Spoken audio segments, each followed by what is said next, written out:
David Barry for Jewish Online Magazine. Welcome to this week scriptural readings. On Shabbat we read from Parashat Shalach Lecha, and the video Devar Torah comes from Torah.org. It's entitled Bug Eyes, and it's written by Rabbi Mordechai Kamenetsky, Parashat Shalach, and comes from 5756, Volume 2, Issue 37, Torah.org. Spies. The word invokes images of self-assured people who are willing to risk their lives on behalf of their country.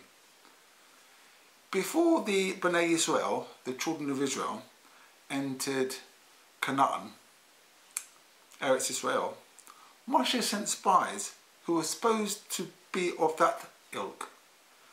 The Torah labels them as men of character, quality, and of good name. But they were not the confident men they were thought to be. They failed in their mission. Not only did they report what they saw, they editorialized.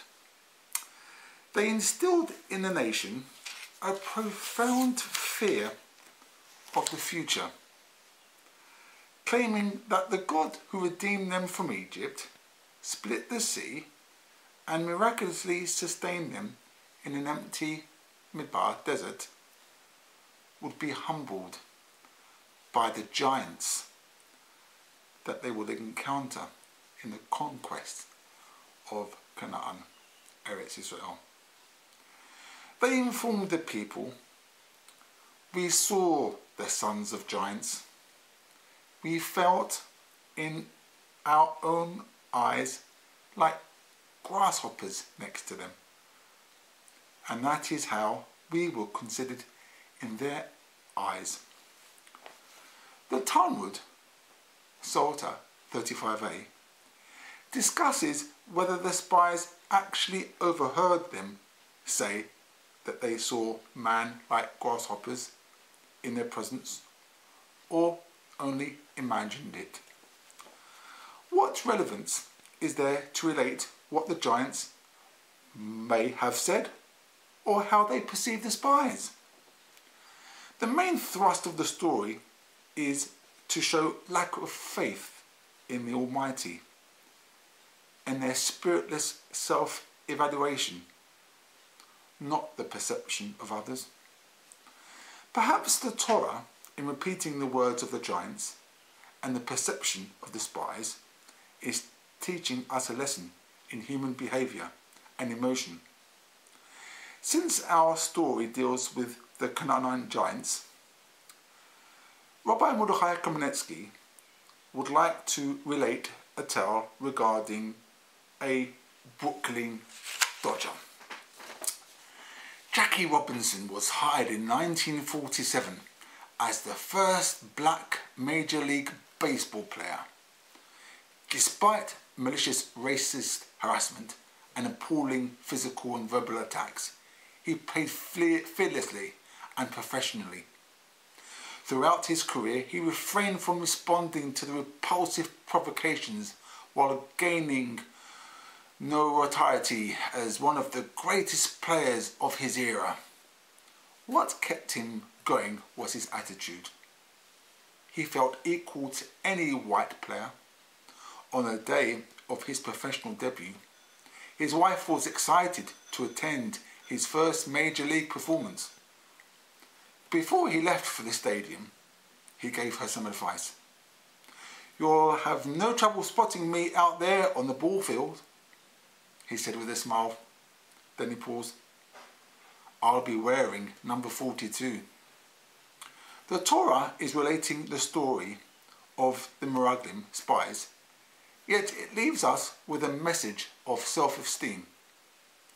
The moment one views himself as a grasshopper in the eyes of others, That is how they view him. The spies claimed that they felt like grasshoppers, and then they added, and that is exactly how they viewed us. Their adenum may have had no relevance to their mission, but it is relevant to ours. Perhaps if the spies had had the confidence of victory and strong faith in the Almighty, they would have viewed themselves as able-bodied soldiers who had the capacity to defeat any giant. Only when they drew back in fear and trepidation were they viewed as little bugs.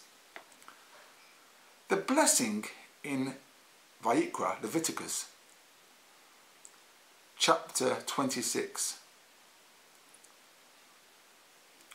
verse 8, that 5 of you, Israelites, shall pursue 100, applies only when the Spirit of Hashem is with us. Without it, we don't have vision. When we view ourselves with pride and ability, then we are giants too. But when we look at ourselves with unreasonable insecurity and lack of faith, then we hear our adversaries calling us insects. In order to feel like a giant, you must have the vision of one. You can't have the vision of a giant when you have the eyes of an insect. This video Dvar Torah is entitled Bug Eyes by Rabbi Mordechai Kamenetsky, and it can be read in full on Torah.org, Parsha Shalach 5756, Volume 2, Issue 37. My name is David Barry, Jewish Online Magazine. This week, Scriptural Readings.